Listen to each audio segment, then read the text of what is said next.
जनपद बिजनौर की धामपुर तहसील के ग्राम जमालपुर आलम में आज नृपेंद्र कुमार के निवास पर झारवीर गोगा महाराज जी का पूजन किया गया।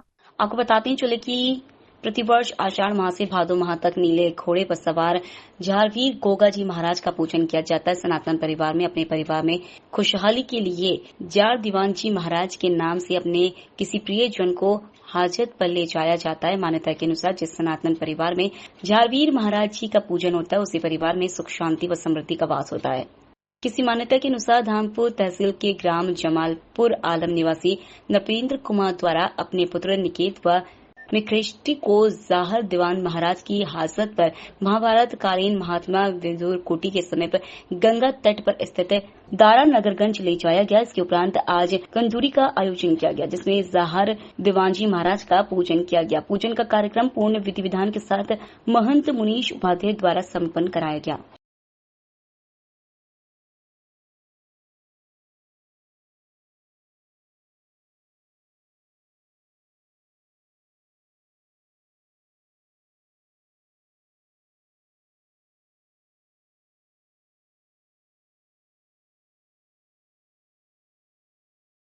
लोकल से लेकर ग्लोबल तक की खबरों के लिए देखते रहिए सच्ची रिपोर्ट।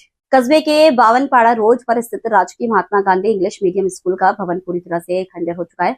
कई कक्षों की पट्टियां टूटी हुई हैं, छत से पानी टपक रहा है। यहाँ तक कि प्रिंसिपल के कार्यालय में भी छत से पानी टपक रहा है। आपको बता दें, विद्यालय के प्रिंसिपल डॉक्टर मुकेश शर्मा स्थानीय विधायक विक्रम बंशीवाल व संसद सहित विभाग की उच्च अधिकारियों को कई बार अवगत करवा चुके हैं, मेल भी करवा चुके हैं। इसके बावजूद कोई संज्ञान नहीं लिया गया। मामले की जानकारी होने के बावजूद क्यों नहीं लिया जा रहा संज्ञान? क्या उच्च अधिकारी किसी हादसे के इंतजार में है? गौरतलब है कि एक और राजस्थान सरकार शिक्षा को बढ़ावा देने के साथ साथ बच्चों के भविष्य को संवारने के लिए हर संभव प्रयास कर रही है, लेकिन यहाँ सब कुछ उल्टा हो रहा है। बच्चों की जिंदगी खतरे में, आए दिन हादसे में हो रहे हैं, जिसके बावजूद जनप्रतिनिधि व विभागीय प्रशासन चुप्पी साधे बैठे है। हालांकि विद्यालय स्टाफ द्वारा बच्चों को बेहतर शिक्षा उपलब्ध करवाई जा रही है, लेकिन भवन के अभाव में विद्यालय स्टाफ भी चिंतित है। अपनी पीड़ा समय समय पर अवगत करवाते आ रहे हैं। कोई अनहोनी घटना ना हो इसलिए कई क्लास के बच्चों को एक ही जगह में बैठाकर उन्हें पढ़ाने पर मजबूर हैं। राजस्थान सरकार बच्चों को शिक्षा को बढ़ावा देने के लिए तरह तरह के प्रयास कर रही है। वहीं बच्चों की जान पर भारी बनी हुई है। सिकंदरा के जो ये महात्मा गांधी विद्यालय है, इसमें एक कक्ष टपक रहे हैं पानी से, कई पट्टियां टूटी हुई है। इसके बारे में आप क्या कहेंगे? क्या आपने कभी विभाग को या किसी अन्य अधिकारियों को इस मामले से अवगत करवाया? मेरे द्वारा यहाँ पर 10 जनवरी 2022 को कार्यग्रहण किया गया है और उसके बाद जो यहाँ की जो बिल्डिंग थी उसकी स्थिति देखी तो बिल्डिंग की स्थिति में दोनों तरीके की समस्याएं थी। एक तो कक्षों का भी अभाव था, इसके अलावा जो कमरे बने हुए थे उनकी स्थिति भी बहुत बदतर थी, क्योंकि बहुत मुझे लगता है कि आज़ादी से पूर्व की ये जो बिल्डिंग बनी हुई है और इसके अंदर जो बिल्डिंग है बहुत इतनी जीर्ण शीर्ण हो चुकी है कि बरसात के दिनों में यहाँ पर बहुत पानी आता है। पानी रिसाव नहीं होता, सीधा पानी टपकता है और कई जो कमरे हैं उनकी जो पट्टियां हैं 4-4 से 5-5 पट्टियां एक ही कमरे के अंदर टूटी हुई है और जहां पर जिन कमरों में गाटर लगे हुए हैं तो उनके जो सपोर्ट है वो भी टूटे हुए हैं और एक जो हमारे जो कमरा है उसकी जो पट्टियां बिना बारिश के मौसम के अंदर पूरी पट्टियां जो गिर करके और टूट करके नीचे गिर चुकी है और ऐसा हादसा किसी भी कमरे में हो सकता है और तब हम ऐसा हादसा हमारे बच्चों के साथ, हमारे टीचर के साथ नहीं हो, इसलिए कार्य ग्रहण करने के पश्चात समय समय पर जो भी मंच है जिनके माध्यम से हम अपनी पीड़ा रख सकते थे, हमारे जो समसा निकट जो अधिकारी CBO, DO और CDO उनके माध्यम से हमने मेल के माध्यम से इस चीज को रखा। इसके अलावा जो जनप्रतिनिधि है, स्थानीय जनप्रतिनिधि विधायक महोदय, उनके माध्यम से लगातार हम इस पीड़ा को रख रहे हैं। कल भी हमने हमारे जो विधायक महोदय है उनको फोटो सहित हमारी जो पीड़ा रखी कि किस तरीके से हम इस समस्या से जूझ रहे हैं। कक्ष भी कम है, हमें कई कक्षों के अंदर 2 से 3 क्लासें साथ साथ बिठानी पड़ती है और इस बिल्डिंग के अंदर करंट की भी समस्या रहती है। तो बहुत सारी समस्याएं हैं। पहले हमारे यहाँ पर जो कक्षा 6 से 12 जो क्लासें चलती थी, अब बाल वाटिका होने की वजह से नर्सरी से लेकर के और कक्षा 12 चलती है, तो 9 क्लास से हमारे पास 8 क्लासें ये एक्स्ट्रा हो गई। इसके अलावा पिछले सेशन के अंदर यहाँ पर साइंस, मैथ और एग्रीकल्चर जो फैकल्टी है उसको भी यहाँ पर स्वीकृत किया गया है। तो इस हिसाब से यहाँ पर कक्षों की बहुत आवश्यकता है। नए कक्षों की और पुरानी जो बिल्डिंग है उसकी जो मरम्मत की भी बहुत आवश्यकता है और ये हमारे द्वारा समय समय पर और भी हम प्रयास करते रहेंगे। हमारे द्वारा एसडीएमसी के माध्यम से भी जो प्रस्ताव लेकर के इस संबंध में भिजवाए गए हैं और जो संबंधित जो पीडब्ल्यूडी के माध्यम से भी इसका जो जमींदोज करवाने का जो प्रस्ताव है वो हमने भिजवाया और उनके द्वारा भी इस संबंध में जो क्या कार्य किया गया उसको भी हम लगातार संपर्क में हैं। धन्यवाद।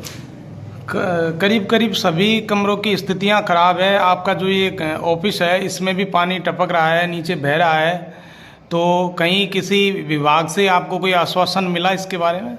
इस बारे में अभी तक हमको कोई आश्वासन नहीं मिला है। कई बार ऐसे भी अवसर आया कि हमारे जो जिला स्तर के जो अधिकारी हैं उनका यहाँ पर निरीक्षण हुआ, उनको भी हमने हमारी जो पीड़ा है उनके समक्ष रखी कि किस तरीके की जो समस्याएं हमारे बच्चे और हमको सहन करनी पड़ रही है। एक तरफ से तो हम जहाँ पर डिजिटलाइजेशन की बात करते हैं, आधुनिकीकरण की बात करते हैं, वहाँ पर बच्चों को बैठने के लिए जो एक तो कक्ष भी नहीं है और अन्य जो सुविधाएं हैं वो भी नहीं है। हमने जो किसी भी विद्या शिक्षक भामाशाह बन करके और अन्य भामाशाहों के माध्यम से सभी बच्चों को बैठने की व्यवस्थाएं तो कर दी, लेकिन जो मूल जो आवश्यकता है जहाँ पर बच्चा बैठता है वो कमरा कितना सुरक्षित है वो हम सुरक्षित नहीं कर पा रहे हैं, क्योंकि उसके अंदर जो करंट की भी समस्या है और ऊपर से पानी का जो रिसाव है बहुत तेजी से होता है, तो कहीं कोई दुर्घटना घटित नहीं हो जाए। लोकल से लेकर ग्लोबल तक की खबरों के लिए देखते रहिए सच्ची रिपोर्ट।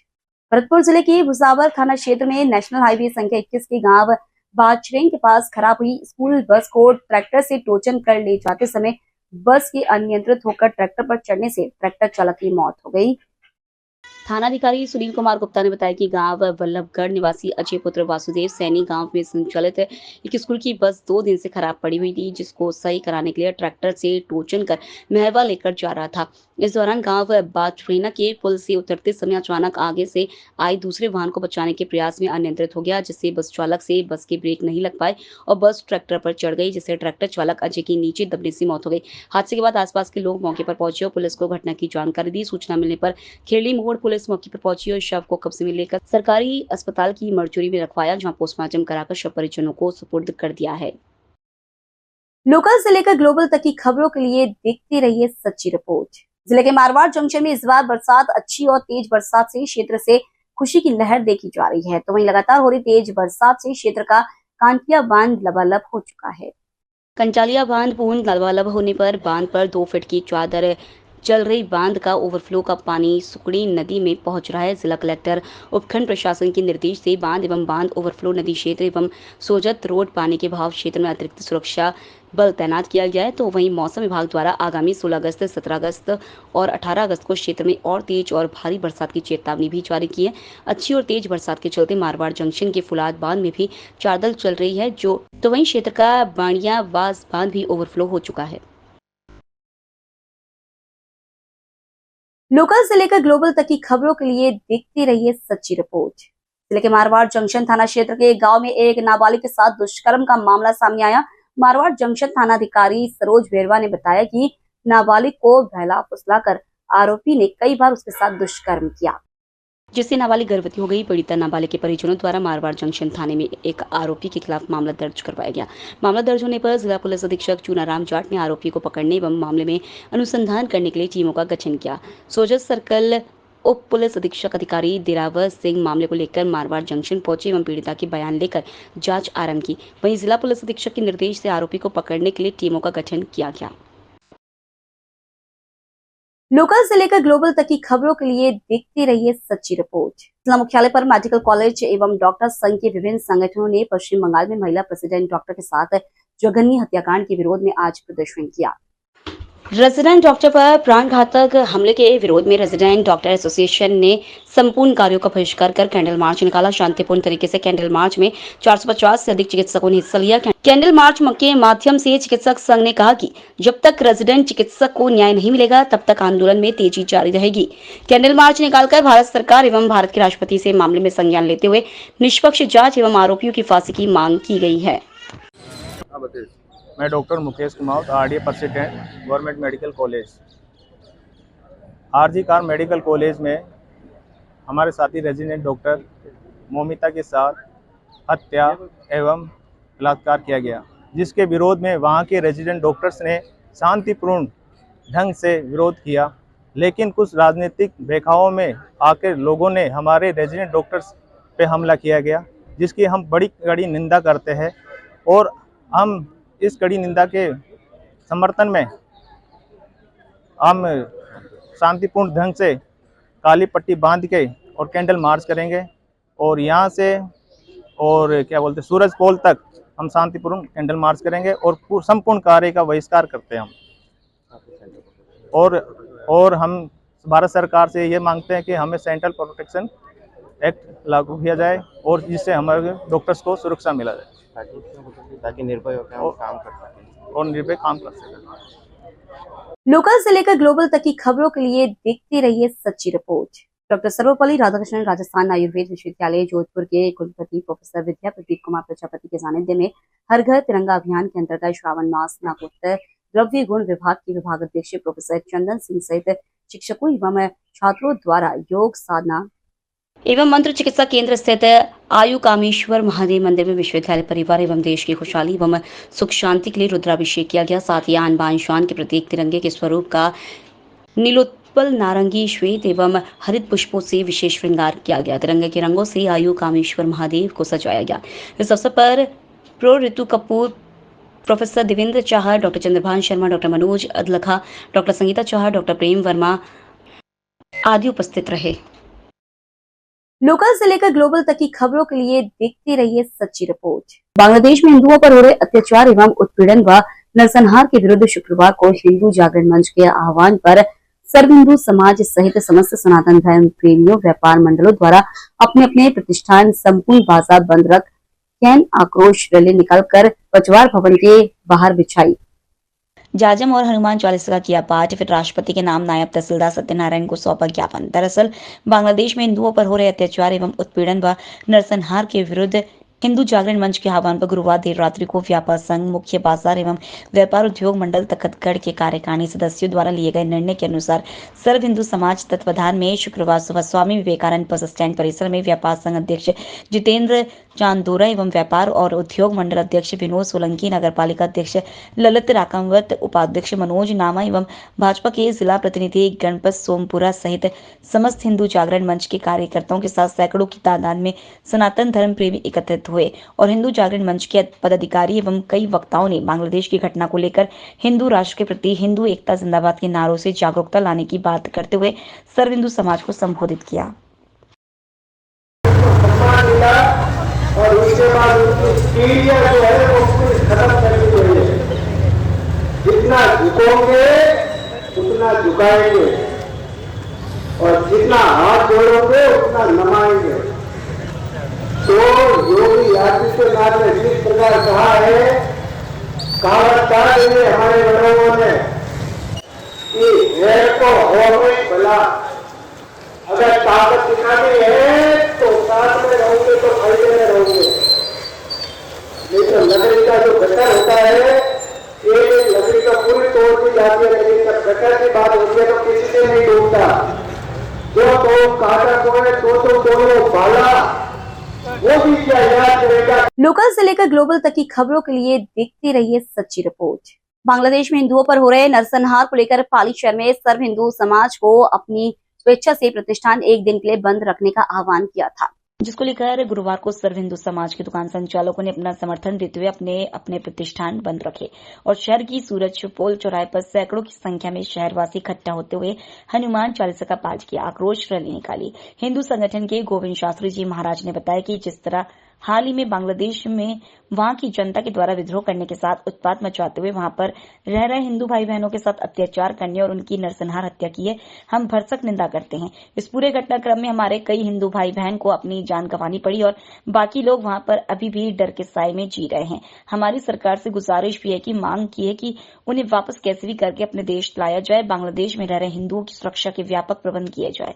आक्रोशित विरोध रैली पूर्व सूरज पोल चौराहे और हनुमान चालीसा का पाठ किया गया। हाँ सर, आज जो आपने कलेक्टर साहब को ज्ञापन दिया, किस चीज़ को लेकर आपका ज्ञापन? ये विगत 10-12 दिनों से विश्व में एक बहुत बड़ी समस्या है और विशेष करके अपने हिंदू समुदाय के लिए एक चिंता का विषय है।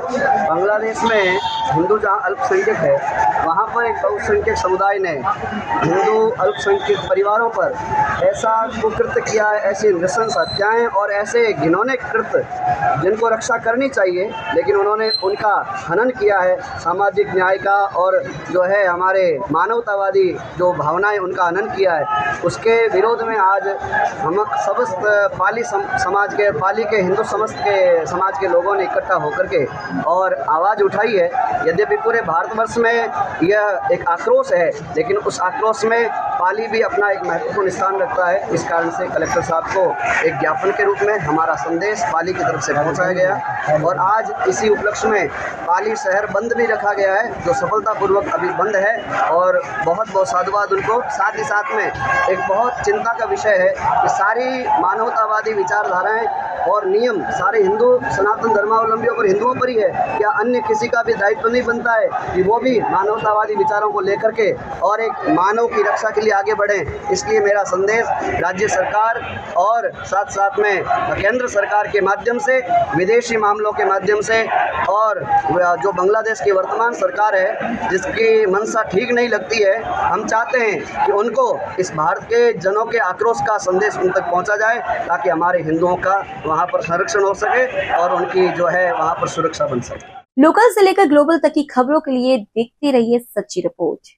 बांग्लादेश में हिंदुओं पर हो रहे अत्याचार एवं उत्पीड़न व नरसंहार के विरुद्ध शुक्रवार को हिंदू जागरण व विश्व हिंदू परिषद मंच के आह्वान पर सर्व हिंदू समाज सहित समस्त सनातन धर्म प्रेमियों व्यापार मंडलों द्वारा अपने अपने प्रतिष्ठान संपूर्ण बाजार बंद रख आक्रोश रैली निकाल राष्ट्रपति के नाम एसडीएम को ज्ञापन दिया। बांग्लादेश में हिंदुओं पर हो रहे अत्याचार एवं उत्पीड़न व नरसंहार के विरुद्ध विश्व हिंदू परिषद व हिंदू जागरण मंच के आह्वान पर समस्त हिंदू जागरण मंच के कार्यकर्ताओं के साथ सैकड़ों की तादाद में सनातन धर्म प्रेमी एकत्रित हुए और हिंदू जागरण मंच के पदाधिकारी एवं कई वक्ताओं ने बांग्लादेश की घटना को लेकर हिंदू राष्ट्र के प्रति हिंदू एकता जिंदाबाद के नारों से जागरूकता लाने की बात करते हुए सर्व हिंदू समाज को संबोधित किया। हिंदू जन आक्रोश रैली में उमड़ा सैलाब जनसभा के बाद सैकड़ों की तादाद में समस्त सर्व हिंदू समाज द्वारा हाथों में बैनर लिए हिंदू एकता जिंदाबाद के नारे लगाते हुए विशाल हिंदू जन आक्रोश रैली का शुभारंभ हुआ। जन आक्रोश रैली विश्व हिंदू परिषद कार्यालय बस स्टैंड से होते हुए एसडीएम कार्यालय पहुंची। लोकल से लेकर ग्लोबल तक की खबरों के लिए देखते रहिए सच्ची रिपोर्ट। बुरला क्षेत्र की ग्राम पंचायत रामपुरिया की राजपुरा गांव में शंकरलाल गुर्जर के एक खेत से 5 फीट लंबे विशालकाय अजगर को रेस्क्यू किया गया। राजपुरा निवासी शंकरलाल गुर्जर अपने खेत पर काम करते समय अजगर सांप दिखाई दिया, जिसकी सूचना वन विभाग को दी। सूचना पर गुरला वन विभाग अधिकारी चंद्रपाल सिंह ने सूचना पर वन विभाग टीम रुपेंद्र सिंह रावत ने मौके पर पहुंचकर अजगर का रेस्क्यू कर जंगल में छोड़ा। लोकल से लेकर ग्लोबल तक की खबरों के लिए देखते रहिए सच्ची रिपोर्ट। जोधपुर सब ब्राह्मण महासभा युवा प्रकोष्ठ की तरफ से शिवांशी गेट के बाहर स्थित प्राचीन भगवान परशुराम महादेव मंदिर परिसर में आयोजित कार्यक्रम में देश को आजादी दिलाने वाले फ्रीडम फाइटर के परिवारजनों का सम्मान किया गया। सर्व ब्राह्मण महासभा के प्रदेश अध्यक्ष सत्य प्रकाश भौरा ने बताया, सर्व ब्राह्मण महासभा की युवा प्रकोष्ठ की ओर से आयोजित इस सम्मान समारोह में समाज के स्वतंत्रता सेनानियों के परिवारजनों का शॉल माला प्रशस्ति पत्र स्मृति चिन्ह भेंट कर सम्मान किया गया। युवा प्रकोष्ठ के जिलाध्यक्ष गिरीश व्यास ने बताया कि परशुराम महादेव मंदिर परिसर में आयोजित इस कार्यक्रम में सभी दिवंगत स्वतंत्रता सेनानियों को पुष्पांजलि के बाद शहर की विभिन्न सामाजिक संस्थाओं ने देशभक्ति के गीतों द्वारा स्वरांजलि अर्पित की। युवा प्रकोष्ठ के सचिव नरेश भौरा ने बताया कि कार्यक्रम के मुख्य अतिथि के रूप में सुरसागर विधायक देवेंद्र जोशी और अतिथि के रूप में पूर्व महापौर रामेश्वर धादिच, लॉयर एडवोकेट एसोसिएशन के अध्यक्ष आनंद पुरोहित व जिला कांग्रेस कमेटी के उपाध्यक्ष सुरेश व्यास मौजूद रहे। आयोजित सम्मान समारोह में हेल्पिंग हैंड इरादा, टीम रुद्राक्ष, रॉयल सूर्य नगरी तराना, पुष्टिकर एजुकेशन ट्रस्ट आदि संस्थाओं का विशेष सहयोग रहा।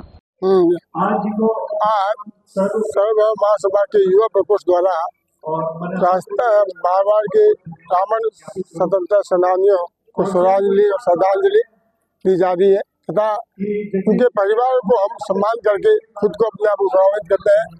इस संबंध में हमने ये कार्यक्रम रखा है जो अपने आप में एक अलग तरह का कार्यक्रम है। हम यहाँ पे करीबन देशभक्ति के गीतों के माध्यम से सभी स्वतंत्रता सेनानियों को श्रद्धांजलि अर्पित करेंगे। उसमें हमारे जोधपुर के प्रसिद्ध श्री जगदीश हर्ष, नीरज बोरा और भी अन्य जो नाम मुझे याद नहीं है, और बाहर से एक महिला अंकिता करके लड़की आई थी, उसने भी अपनी प्रस्तुतियाँ दी है, बहुत सुंदर प्रस्तुति दी है। और हमारे बीच में आनंद जी, सुरेश जी हैं, देवेंद्र जी की यहाँ आने वाले थे, जो विधायक सुरेश सागर, उनकी माता जी बीमार होने का है, वो हॉस्पिटल में है। उन्होंने कहा अगर हो गया तो मैं आ दूँगा, और सब ठीक है। और इस कार्यक्रम गीतों के बाद में हम परिवार जनों का सम्मान करेंगे। आपका परिचय सर? मैं सत्य प्रकाश बोरा, सर्वभौम महासभा प्रदेश अध्यक्ष हूँ। महासभा युवा प्रकोष्ठ से नरेश बोरा, महासचिव बोल रहा हूँ। इस प्रोग्राम में हमारी सहयोगी संस्था the royal society, team Rudraksh, team Tarana और इरादा और Pushkarna tiger force, Pushkarna Jagran force, इन सभी का सहयोग रहा है। और इसमें 45 फ्रीडम फाइटरों का सम्मान हुआ है, जैसे कि हमारे जिलाध्यक्ष गिरीश जी बताए। और इसमें हमारे मीडिया पार्टनर ब्राह्मण जागरण हरिगोपाल जी व्यास का भी बहुत इसमें सहयोग रहा है। आपका परिचय सर? मैं नरेश बोरा, सर्वभ्रमण महासभा युवा प्रकोष्ठ का महासचिव। भाई आज हमने 45 जनों जो ब्राह्मण स्वतंत्र सेनानी हैं उनका सम्मान किया है। उनके लिए हमने स्वरांजलि और पुष्पांजलि दोनों रखी है। उसके बाद हमने 1000 इंसानों की प्रसादी रखी है, जो परशुराम मंदिर के प्रांगण में से प्रसादी लेके जाएंगे। और आगे भी सर्व ब्राह्मण महासभा ऐसे काम करते रहेगा, जिसमें हमारे स्वतंत्र सेनानियों या जो भी हमारे समाज के लिए अच्छा काम होगा वो हम करते रहेंगे। अभी कितना स्वतंत्र सेनानियों का स्वागत हो रहा है? अभी हम 45 स्वतंत्र सेनानियों का सम्मान कर रहे हैं। आपका परिचय? मैं गिरीश व्यास, सर्व ब्राह्मण जिलाध्यक्ष युवा प्रकोष्ठ। लोकल से लेकर ग्लोबल तक की खबरों के लिए देखते रहिए सच्ची रिपोर्ट। उप मुख्यमंत्री दिया कुमारी ने शुक्रवार को शासन सचिवालय में जयपुर जिले में 1 अगस्त 2024 को अतिवृष्टि से विश्वकर्मा औद्योगिक क्षेत्र में रोड नंबर 17 के मकान नंबर 9495 ध्वज नगर वार्ड नंबर 5 के बेसमेंट में पानी भरने से 3 व्यक्तियों की मृत्यु के कारण प्रकरण में मृतक आश्रितों को स्वीकृत सहायता राशि 1-1 लाख रुपए के चेक देकर राज्य सरकार की ओर से आर्थिक सहायता प्रदान की। उप मुख्यमंत्री दिया कुमारी ने अमृता अशोक सैनी, कतवारू सैनी के 1-1 लाख रुपए की आर्थिक सहायता के चेक प्रदान किए। उल्लेखनीय कि उप मुख्यमंत्री दिया कुमारी ने विद्याधर नगर विधानसभा क्षेत्र के विश्वकर्मा औद्योगिक क्षेत्र में रोड नंबर 17 के मकान के बेसमेंट में पानी भरने से 3 व्यक्तियों की मृत्यु की घटना के दूसरे दिन ही मौके पर पहुंचकर पीड़ितों को सांत्वना दी थी। उन्होंने पीड़ितों को आर्थिक सहायता प्रदान करने का आश्वासन दिया था। लोकल से लेकर ग्लोबल तक की खबरों के लिए देखते रहिए सच्ची रिपोर्ट। अमर शहीद वीरांगना अवंतीबाई लोधी के जन्मोत्सव पर पूर्व स्थित महारानी अवंतीबाई लोधी प्रेरणा स्थल पर वरिष्ठ भाजपा नेता उत्तम चंद्र लोधी अपने सैकड़ों समर्थकों के साथ उपस्थित होकर वीरांगना के चित्र पर दीप प्रज्वलित कर माल्यार्पण किया। अमर शहीद वीरांगना अवंतीबाई लोधी के जन्मोत्सव पर पूर्व स्थित महारानी अवंतीबाई लोधी प्रेरणा स्थल पर वरिष्ठ भाजपा नेता उत्तम चंद्र लोधी अपने सैकड़ों समर्थकों के साथ उपस्थित होकर वीरांगना के चित्र पर दीप प्रज्वलित कर माल्यार्पण किया। उसके पश्चात उन्होंने अपने समर्थकों को संबोधित करते हुए कहा कि हमारे समाज के लिए शहीद वीरांगना देशभक्ति व नारी शक्ति की एक प्रेरणा स्रोत है। लोधी व राजपूत समाज राष्ट्र उन्नति व राष्ट्रभक्ति के मामले में कभी भी पीछे नहीं रहा। इस अवसर पर नेता उत्तम चंद्र लोधी जी के साथ के वर्मा, गंगा प्रसाद वर्मा, बैजूनाथ वर्मा, देवी शंकर फौजी चाचा, सतीश त्रिपाठी सहित सैकड़ों की संख्या में महव पुरुष उपस्थित रहे।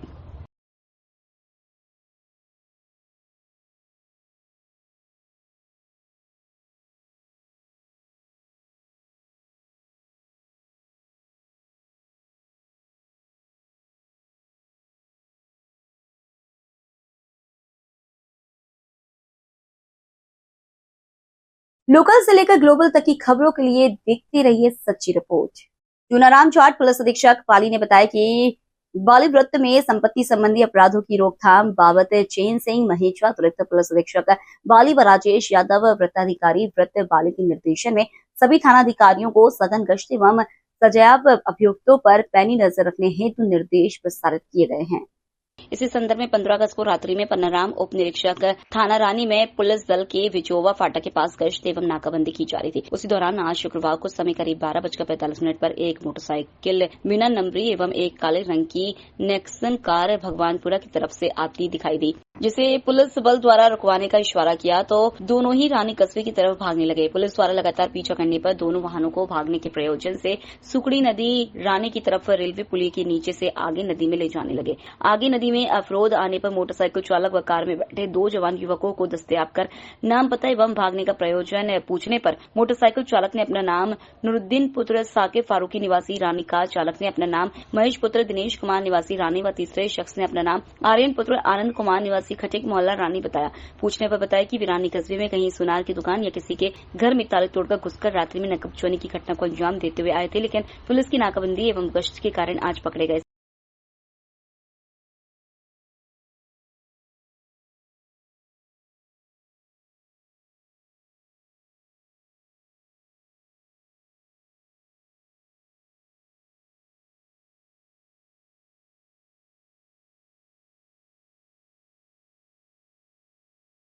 लोकल से लेकर ग्लोबल तक की खबरों के लिए देखते रहिए सच्ची रिपोर्ट। स्वतंत्रता दिवस पर शहीद स्मारक पर सार्वजनिक रूप से सामूहिक राष्ट्रगान गाया गया।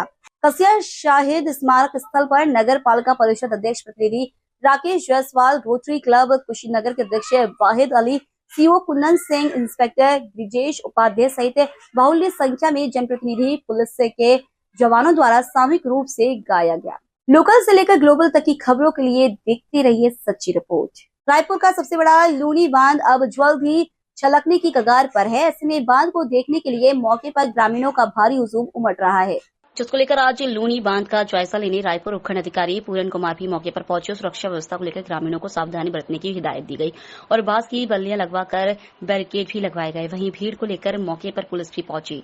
ब्यावर जिले के रायपुर उपखंड क्षेत्र में लूनी बांध पर आज सच्ची रिपोर्ट की टीम यहाँ मौके पर पहुंची है, जहां पर आज लूनी बांध जो कि करीब 11 फीट ये भर गया है और इस बांध की भराव क्षमता है 13.5 फीट। इस बांध के भराव क्षमता को देखने के लिए यहाँ पर ग्रामीण जनों की भारी भीड़ लगी हुई है और क्षेत्र में इस बांध से जुड़ी जो नदियाँ हैं वो भी लगातार चल रही है और उन नदियों से इस बांध में पानी की आवक भी लगातार जारी है, जिससे इस बांध में लगातार पानी की आवक हो रही है और बांध में अभी भी करीब 11 फीट पानी आ चुका है और 13.5 फीट इस बांध की भराव क्षमता है और इसके बाद में इसकी जो चादर है चलने लग जाएगी। इसको लेकर ग्रामीण जन आज बड़ी संख्या में यहाँ पर आए हैं और बांध की जो भराव क्षमता है सहित इस बांध में अब तक कितना पानी आया जिसकी जानकारी लेने के लिए भी जगह जगह से ग्रामीण जन यहाँ पर मौके पर पहुँचे हैं। हमारे साथ में ग्रामीण जन मौजूद हैं, उनसे पूछेंगे कि अब तक बांध की क्या स्थिति है और जो क्षेत्र में बारिश जो हो रही है उसको लेकर क्या है। क्या नाम है सर? रतन लाल। जो ये लूनी बांध है इस लूनी बांध में कितना पानी अब तक आया है और जो इस लूनी बांध से जो नदियाँ जुड़ी है उसकी क्या स्थिति है? नदियाँ चल रही है या किस तरह से क्या है? नदियाँ चल रही है, बारिश भी रुक रुक कर तेज हो रही है, शाम तक और पूरा होने की संभावना है। अभी कितना फीट पानी इसमें आ चुका है? 11 साढ़े 11 फुट आ चुका है। और अभी यहाँ का क्या माहौल है जो आप देख रहे हो बांध पे, किस तरह की यहाँ ग्रामीण जनों की क्या स्थिति है? ग्रामीण बहुत 1000-2000 आदमी इकट्ठे हो गए हैं, दर्शन करने के लिए आ रहे हैं और सभी आ रहे हैं जा रहे हैं, बड़ी खुशी से, आत्मा खुश है सबकी। इस बांध के भरने से यहाँ के क्षेत्र के किसानों और ग्रामीण जनों को इसका क्या फायदा मिलेगा? बहुत फायदा मिलेगा, कुएं में पानी भरेगा और फसल भी अच्छी होगी। आगे नदी चलेगी तो आगे गाँव दूसरे गाँवों में भी कुशालपुर चाउंडिया आगे उन सबको भी अच्छा पानी मिलेगा। जैसा कि ग्रामीणों ने बताया कि इस बांध की जो भराव क्षमता है उसके बारे में भी बता दिया और इस बांध के भरने से जो निचले इलाके के किसान हैं, जो ग्रामीण जन हैं, उनमें भी इस बांध के भरने की उनमें भी बड़ी उत्साह है, क्योंकि पिछली बार भी ये बांध करीब 1 फीट खाली रह गया था, लेकिन इस बार लोगों को उम्मीद है कि ये बांध पूरी तरह से भरेगा और निचले इलाके में जो भी किसान हैं उनको भी इस बांध के छलकने के बड़ी बेसब्री से इंतजार है। सर, जो रायपुर का लूनी बांध है अभी ये वर्तमान में कितना फीट भर गया है और यहाँ पे जो लोगों की आवाजाही है उसको लेकर सुरक्षा की दृष्टि से लोगों को क्या हिदायत देंगे आप? जी, इसका जो है 11 फीट तक भर चुका है जो दीपावास बांध है, जिसको रायपुर बांध से भी कहा जाता है, और 2 फुट बाकी है। आवक जारी है पीछे से, जल्द ही वो 2 से 4 घंटे में भर जाएगा। आम जन जो आ रहे हैं उनसे यही अपील है कि आप अपनी सेफ्टी को ध्यान में रखते हुए जो भी विभाग है इन्होंने जो गाइडलाइंस लिख रखी हैं उनका पालन करें। जहाँ जहाँ बैरिकेडिंग लगा रखी है उससे पूर्व ही रहें और फ़ोटो वगैरह या जो भी बांध को निहारना है वो दूर से ही निहारें, क्योंकि आपकी जो जान है वो सर्वोपरि है। और प्रशासन की इन हिदायतों को एक अपील के तौर पे लीजिए और आप इसका ध्यान रखिए। विभाग द्वारा क्या कोई पुलिस प्रशासन को या पुलिसकर्मी को यहाँ पे नियुक्त किया गया है? नहीं जी, पुलिस की भी जो गाड़ी है अभी आई थी और अभी दोबारा उनको निर्देशित कर दिया गया है 2 आदमी कांस्टेबल यहाँ पे तैनात करने के लिए, एक इस साइड में एक उस साइड में। तो वो भी प्लस जो इरिगेशन विभाग है उनके एएन साहब जेएन साहब यहाँ मौजूद हैं, उनकी टीम मौजूद है, वो भी लोगों को हिदायत दे रही है कि आप जो है अपनी सेफ्टी का ध्यान रखें। हमारे साथ रायपुर लूणी बांध को देखने के लिए आज ग्रामीण जन भी मौजूद हैं, तो इनसे जानते हैं कि बांध की क्या स्थिति है और अब तक कितना पानी इसमें भर चुका है और बांध की भराव क्षमता किस तरह की है। तो ग्रामीण जन से जानते हैं कि ये जो लूणी बांध है इसको देखने के लिए काफ़ी संख्या में ग्रामीण जन मौजूद है। हमारे साथ में जो ग्रामीण जन मौजूद हैं उनके बारे में इसकी जानकारी प्राप्त करते हैं।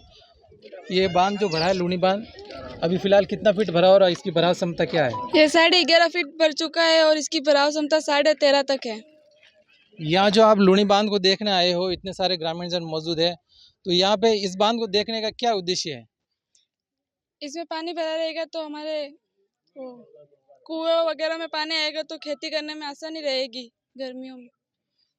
जैसा कि ग्रामीण जन ने बताया कि रायपुर क्षेत्र का ये सबसे बड़ा लूणी बांध है, तो यहाँ के लोगों को ये देखने के लिए एक जैसे पर्यटक स्थल की तरह ये एक बांध है और इसको देखने के लिए आसपास के क्षेत्र के ग्रामीण जन दूर दूर से भी आते हैं और यहाँ के क्षेत्र के किसान सहित ग्रामीण जन हमेशा इनकी उत्सुकता रहती है कि ये बांध कितना जल्दी भर सके और इसका लाभ निचले स्तर के किसानों सहित यहाँ क्षेत्र के जो आसपास के किसान हैं उनको इनका फ़ायदा पहुँच सके, क्योंकि यहाँ के ज़्यादातर किसानों की खेती बाड़ी का उनका मेन जो कार्य है खेती है और उनके कुओं का जल स्तर तभी बढ़ता है जिस इस बांध के भरने से उनके किसानों की जो भी ये रोजी रोटी का जरिया है वो खेती बाड़ी है। और इस बांध की भराव क्षमता जैसे ही ये ओवरफ्लो हो जाता है तो किसानों में एक दुगुनी खुशी का माहौल छा जाता है।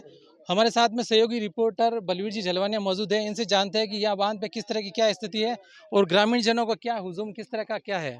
मैं दैनिक सच्ची रिपोर्ट की ओर से बताना चाहता हूँ कि रायपुर उपखंड क्षेत्र का सबसे बड़ा बांध दीपावास ग्राम पंचायत स्थित लूणी बांध है। इस बांध से जलदाय विभाग की ओर से 18 गांवों को पीने का पानी सप्लाई होता है। दैनिक सच्ची रिपोर्ट के माध्यम से सभी यहाँ बांध देखने वाले जो भी व्यक्ति आते हैं तो उनसे पहले हमारे चैनल की ओर से निवेदन है कि बांध देखते आने समय सावधान रहे, किसी प्रकार की पानी के पास जाकर सेल्फी ना ले, क्योंकि हादसे लगातार हो रहे हैं क्षेत्र में।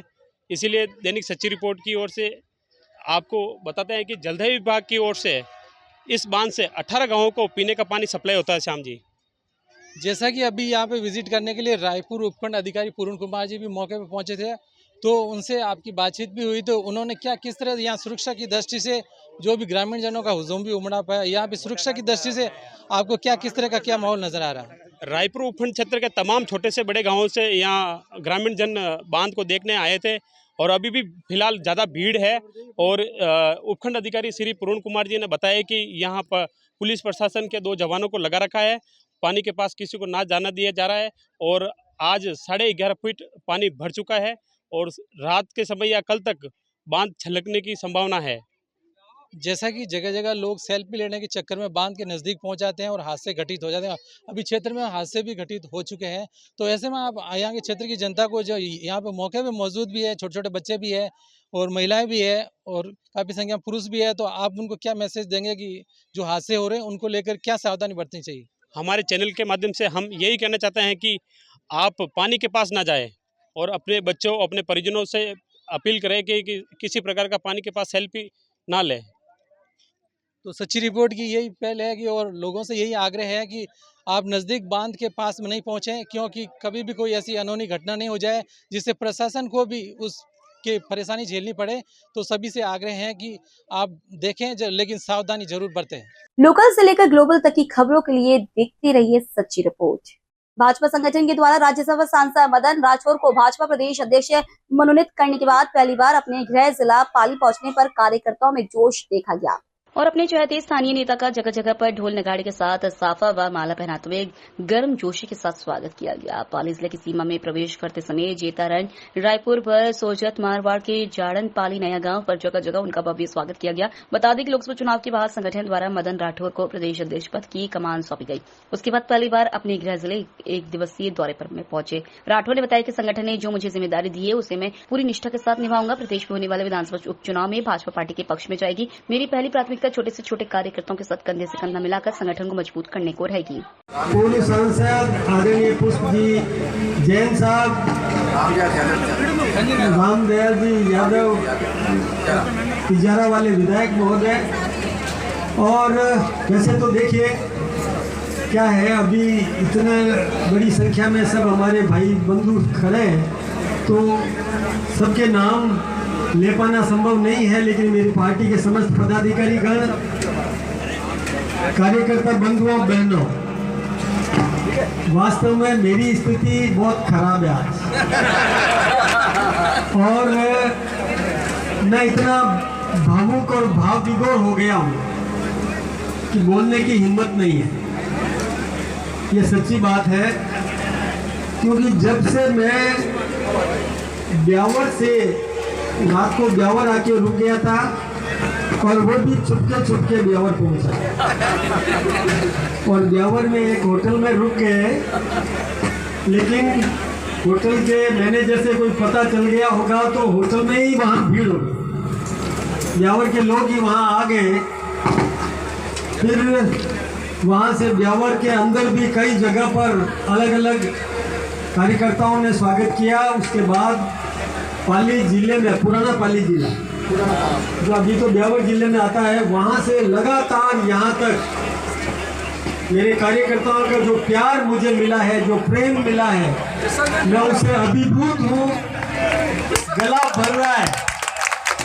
अब आप देखिए कि मेरी टीम के लोगों के नाम लेने में भी मुझे जोर पड़ रहा है। मतलब मेरी स्थिति क्या है ये आप कल्पना कर सकते हो। मैंने कभी सपने में भी नहीं सोचा था ये। मैं तो एक छोटा सा विधायक बनना चाहता था, लेकिन ईश्वर को क्या मंजूर था ये मुझे कुछ भी पता नहीं था। लेकिन मुझे राज्यसभा में भेज दिया।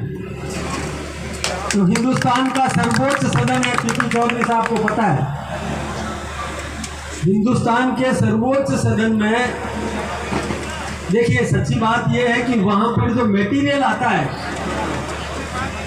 उनमें सबसे छोटा मैं हूं।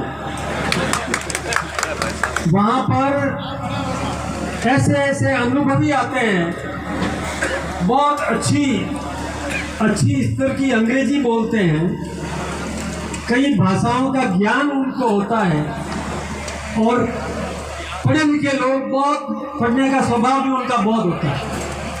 देवेगौड़ा उसमें है, नड्डा साहब हमारे राष्ट्रीय अध्यक्ष उसमें है, अश्विनी जी वैष्णव उसमें है, उसमें सोनिया जी है, खड़गे जी है, जयराम रमेश है, शक्ति सिंह गोयल है, गोहिल उसमें वो कई आपके और टीएमसी के और कई बड़े बड़े नेता उसके अंदर है। और वो जब बोलते हैं तो गुस्सा भी आता है। हिंदी अंग्रेजी समझता सब हूँ, लेकिन ये संजय जी ने कभी मुझे अंग्रेजी पढ़ने ही नहीं दी। पढ़ना समझ सकता हूँ, लेकिन अंग्रेजी मैं बहुत अच्छी अंग्रेजी बोल नहीं सकता।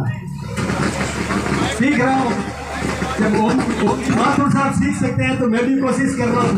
वो भी अंग्रेजी बोलते हैं, ओम जी माथुर से अंग्रेजी में बोलते हैं, बहुत अच्छी अंग्रेजी बोलते हैं। लोकल से लेकर ग्लोबल तक की खबरों के लिए देखते रहिए सच्ची report. Kolkata RG Kar medical college की महिला रेजिडेंट डॉक्टर से रेप व हत्या के मामले में जोधपुर के रेजिडेंट डॉक्टर गुरुवार को चौथे दिन भी हड़ताल पर रहे। उनके द्वारा कार्य बहिष्कार किए जाने से अस्पतालों में हालात बिगड़ गए हैं। सभी सेंट्रल प्रोटेक्शन बिल सहित कुछ अन्य मांग कर रहे हैं। उन्होंने अपनी मांगों को लेकर शुक्रवार को महात्मा गांधी अस्पताल से कलेक्ट्रेट तक काली पट्टी बांधकर रैली निकाली। कलेक्ट्रेट के बाहर प्रदर्शन कर उन्होंने जिला प्रशासन को अपनी मांगों का एक ज्ञापन भी सौंपा। जोधपुर रेजिडेंट डॉक्टर्स एसोसिएशन के अध्यक्ष डॉक्टर रविंद्र चारण ने बताया कि सेंट्रल प्रोटेक्शन बिल की मांग को लेकर एम्स व मेडिकल कॉलेज के स्टूडेंट्स हड़ताल कर रहे हैं।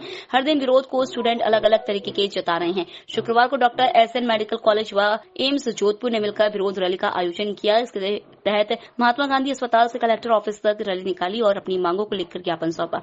इस रैली में दोनों कॉलेज के residents, intern, UG students, nursing students एवं नर्सिंग कर्मचारी शामिल हुए। बता दें कि रेजिडेंट डॉक्टर 15 अगस्त से पूर्ण कार्य बहिष्कार पर चले गए हैं। इससे पहले डॉक्टर आंदोलन कर रहे थे, लेकिन आपातकाल में अपनी सेवाएं जारी रख रहे थे।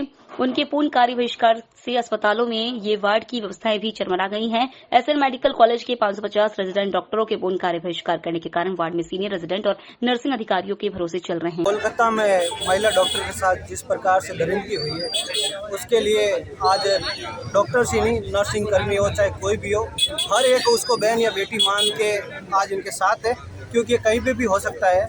तो जो इनकी मांग है मेडिकल प्रोटेक्शन एक्ट और उनको न्याय दिलाने की, उसमें नर्सेज पूरी तरीके से इनके साथ है और जहाँ भी जरूरत पड़ेगी हम हर तरीके से बाहर आना हो, धरना हो, प्रदर्शन हो, कार्य बहिष्कार हो, हम इनके साथ रहेंगे। जगदीश जाट, अध्यक्ष राजस्थान नर्सेज एसोसिएशन जोधपुर से। Resident doctor association Jodhpur.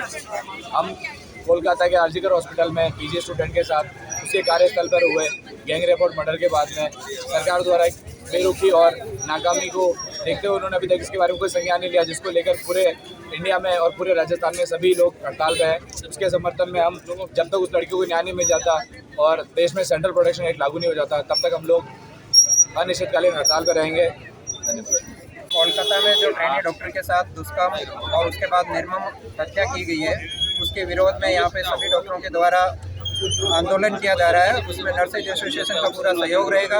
हम सब की एक ही मांग है कि सेंट्रल प्रोटेक्शन एक्ट लागू किया जाए, जल्द से जल्द लागू किया जाए, ताकि कर्तव्य स्थल पे सबकी सुरक्षा निश्चित हो सके। यूनियन रेजिडेंट डॉक्टर्स की जो यूनियन है, उनका हमारी तरफ से, हमारी नर्सेज एसोसिएशन की तरफ से पूरा सहयोग रहेगा। विजेंद्र सिंह मेड़तिया, जिलाध्यक्ष, राजस्थान नर्सेज एसोसिएशन।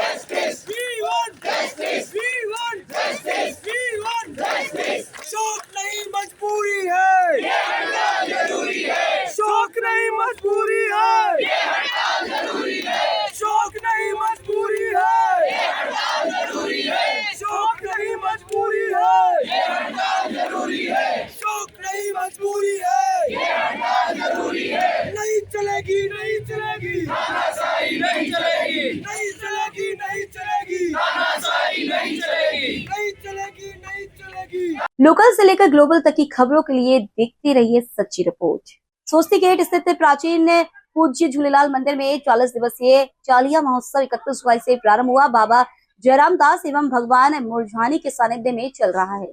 सेवाधारी भगवान मुरझानी ने बताया कि इस महोत्सव के 16वें दिन शाम को बाबा नारूमल मंडली द्वारा पूज्य बहिराना साहब का आयोजन किया एवं देशभक्ति गीतों पर आधारित डांस व सिंगिंग की प्रतियोगिता का आयोजन किया गया। इस प्रतियोगिता में भाग लेने वाले समाज के प्रत्येक बच्चों को प्रोत्साहित कर सम्मान एवं पुरस्कृत किया गया। तत्पश्चात आम भंडारे का आयोजन किया गया। इस अवसर पर झूलेलाल मंडली के सेवाधारी सहित कई गणमान्य व्यक्ति उपस्थित रहे।